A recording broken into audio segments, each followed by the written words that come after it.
ગુજરાતમાં ચાંદીપુરા વાયરસના વિવિધ જિલ્લામાં વિવિધ સ્થળ પર 10 વર્ષથી નીચેના બાળકોના કેસ આવી રહ્યા છે અને એ બધા જ કેસ ચાંદીપુરાના હોય એવું ફલિત નથી થયું.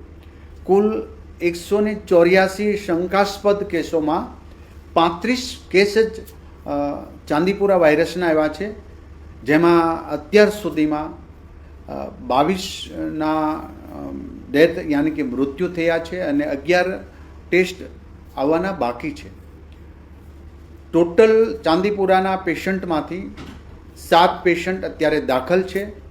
6 પેશન્ટને સારા કરીને એમને રજા આપી દેવામાં આવી છે.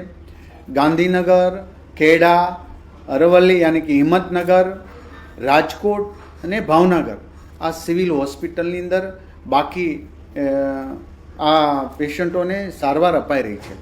નાની એવી શંકાસ્પદ લાગે કે કંઈ ગંભીરતા આવે તો તુરંત જ એમને હોસ્પિટલે ખસેડી અમારી આરોગ્યની ટીમ ગુજરાતના દરેક પીએચસી સીએચસી સેન્ટરથી લઈને હોસ્પિટલ આ બાબતમાં સજ્જ છે. એક પેશન્ટ મળ્યા હોય અને ત્યાં બીજું પેશન્ટ મળ્યું એવું નથી બન્યું.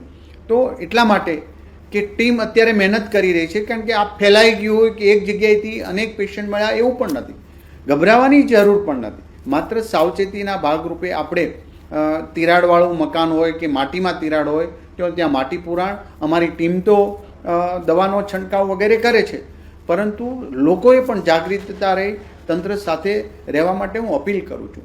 અને આ જે બાળકોને આવા લક્ષણો દેખાય તુરંત જ અમે એને શંકાસ્પદમાં જ ગણી લઈએ છીએ અને ટેસ્ટ કરાવીએ, જેમાંથી 184માંથી 35 બાળકોના ચાંદીપુરા વાયરસ પોઝિટિવ આવ્યા છે.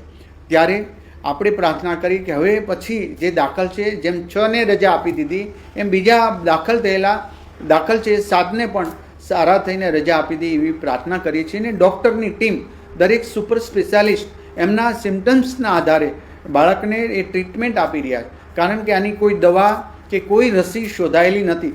આની ટીમ પણ સંશોધન કરી રહી છે ભવિષ્યમાં એની દવા બનાવવા માટે અને રસી બનાવવા માટે. વૈજ્ઞાનિક ઢબે પણ એમનું રિસર્ચ શરૂ છે.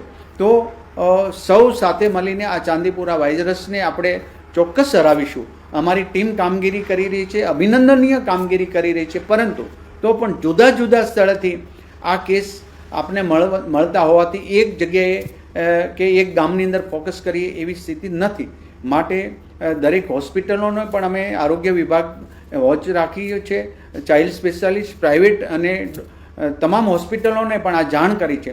આવા લક્ષણના દરેક દર્દીઓને વેન્ટિલેટર, ઓક્સિજન સાથેની આઈસીયુ બેડમાં જ દાખલ કરવું, જેથી કરીને કોઈ પણ ઓર્ગન પર એમને અસર થાય તો આપણે શ્રેષ્ઠમાં શ્રેષ્ઠ સારવાર આપી શકીએ.